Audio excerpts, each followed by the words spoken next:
Hold on.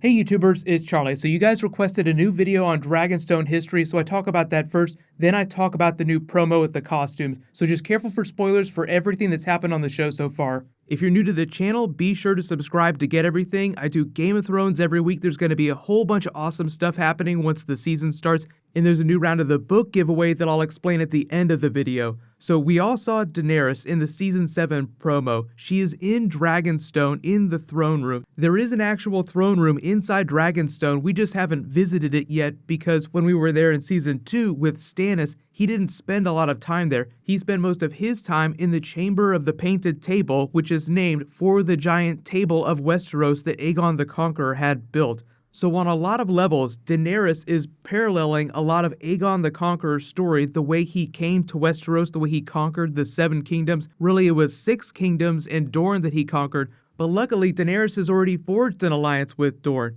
The thing is that George R. R. Martin tends to subvert tropes like that, where characters follow the path of their ancestors, but then something goes completely sideways. So of course, Daenerys' story won't be exactly like Aegon the Conqueror's, but so much of Daenerys' family's history is tied up in the history of Dragonstone, it's totally fascinating. She was even born there during the last months of Robert's rebellion. Her brother Viserys was crowned king by their mother on her deathbed, so as a newborn baby, she was named a princess of Dragonstone. But sadly, they fled to the east while Robert was crowned king of the 7 kingdoms.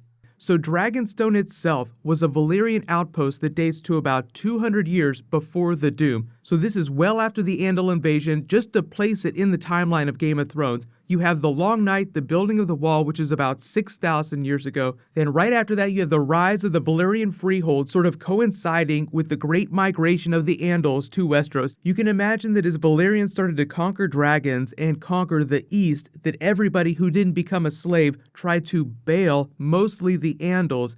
They traded one war with the Valyrians for another war with the First Men when they got to Westeros. The show is famous for compressing time, but the war with the First Men that the Andals had lasted for centuries. This was all still thousands of years before the Valyrians turned Dragonstone into an outpost. The Valyrians continued to rise, in about 600 years before the Doom, the Rhoynar people, Nymeria, and the 10,000 ships, they migrated to what is now Dorne, formed that nation. Jump forward about 500 years, the Valyrians are reaching the height of their power. They annex this small island at the mouth of Blackwater Bay on the east coast of Westeros. One of the minor households of the Valyrian freehold, the Targaryens, take control of it and start building a castle there, fashioning it to look like dragons. When you see Dragonstone here, it's been added to on over the centuries once the Targaryens migrated there and made it their permanent home before the Doom of Valyria. But before then, it was just this outpost that they would use to control trade in that region. The most striking thing about it is the fact that it's built on a volcanic island. There are a lot of secrets of Dragonstone that have been lost over time. A lot of people believe that there are still dragon eggs hidden beneath the castle where the dragons used to roost. But one of the other big secrets that was lost over time was the secret of the masonry they used to build it. So it's way more ornate than the show has made it out to be. There hasn't been a lot of exterior shots. The hope is that during Season 7, they'll spend some of those big dollars to do the CG to show it off right. So not only is it covered in stone dragons, it's also got basilisks, cockatrices, demons, griffins, hellhounds, manticores, minotaurs, wyverns, and all manner of other demon-like creatures. So there's this mind-blowing level of detail that you don't really learn about through Stannis' character because he spends most of his time complaining about Dragonstone because he feels like his rightful place is at Storm's End. But when Robert was named king, he gave Storm's End to Renly and put Stannis on Dragonstone, so he always viewed it as a slight. There's this famous quote during the lore and the histories that you find on the Season 2 DVD where he narrates, "Unjustly, I was blamed and stripped of our family's castle of Storm's End and given Dragonstone in its stead.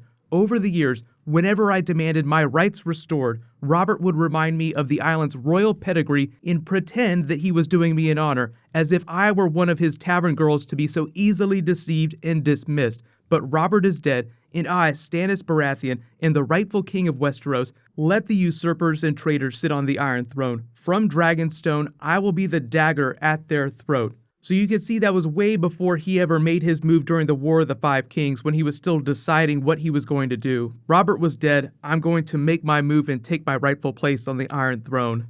But because at the time, Stannis was a relatively minor character, you only get quick shots of a lot of the rooms in Dragonstone. The room of the painted table is really where he spent most of his time, so that's why you see some of the designs like the dragon here carved into the wall that looks like he's eating him. So this is just the magic of framing shots on Game of Thrones. There'll be a lot of this during Season 7, so when Daenerys is sitting in certain places, just look at the way they frame shots. It's almost like she's sitting inside a dragon itself. But what happened is that before the Doom of Valyria, the Targaryens in the Valyrian Freehold used Dragonstone as a way to levy tax on ships that would pass through. So they just used it for trade purposes and to keep an eye on what was going on in Westeros, just to remind them of their power. But you have to imagine it is one of the lesser forts along the wall. So the wall itself has many different forts. Not all of them are as big as Castle Black. Castle Black is just the main one right here at the center. So that's sort of the way that the Valyrians viewed Dragonstone when it was first built. It was just one of the lesser forts that they would use to keep an eye on a different part of the world, just in case something happened. But then something really big did happen a little over 100 years before the Doom. Daenerys the Dreamer, the daughter of Aenar Targaryen, the current head of the household at the time, had a vision of the Doom. He divested himself of all of his holdings in the Freehold, packed up everything he owned, his family, all of his dragons, and they migrated to Dragonstone permanently. Within 100 years, the 14 flames all erupted, causing the Doom of Valyria, making the Targaryens the de facto remnants of the Valyrian Empire. So all the precious minerals, all the Valyrian steel started drying up. If you wonder, they actually did trade Valyrian steel with Westeros, so there was like a small trickle that would flow in through Dragonstone. Remember, it was used for trade, but it was such a precious commodity that there was very little of it. So there was Valyrian steel in Westeros before Aegon the Conqueror was born, but it was still very, very rare. Aegon wasn't born to Daenerys the Dreamer till decades later. Remember, she was the one that had the visions of the Doom of Valyria. So Daenerys, there's a lot of parallels going on here. Not that Daenerys is going to have a son named Aegon,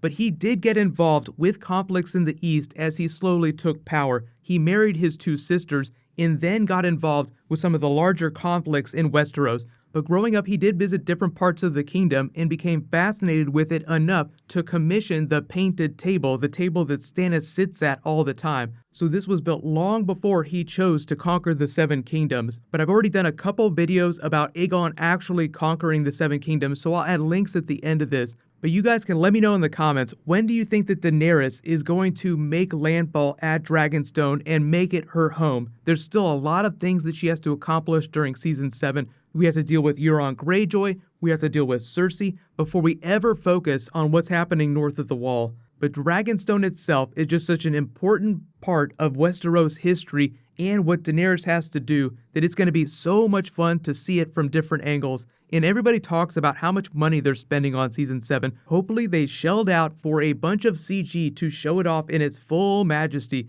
But a lot of you are asking about the New Faces promo. They released an expanded version of that video that I did earlier this week for everybody doing the HBO sound. So Tyrion is wearing his full Targaryen uniform, Hand of the King. Looks amazing. His costume is one of my new favorites. We see more from Team Cersei. Everybody's wondering about Hodor. Why is he in the promo? Does that mean he's still alive? I think it's just because he's a really big character and they want you to remember him. Like, hey look, this was a big thing last year, remember? And technically he's not dead, so you could still say that he's alive. But we see Arya for the first time, and she almost looks like she's wearing a leather version of Syrio Forel's costume. So it's sort of the Jon Snow thing where he's starting to dress more like a classic Stark. Arya's dressing in more classic Westerosi clothing, albeit with a water dancer twist, just invoking a lot of that imagery. So let me know in the comments who's your favorite new costume in this Faces promo. And what's going to happen next is my next bonus video, unless they drop new footage, is going to be about Varys the Spider. Everybody's been asking for a Varys video, so I'll try to get that out as fast as possible. But there is a new round of the book giveaway. I'm giving away copies of the enhanced editions. All you have to do to enter is be a subscriber, leave a comment on this video about Game of Thrones related stuff.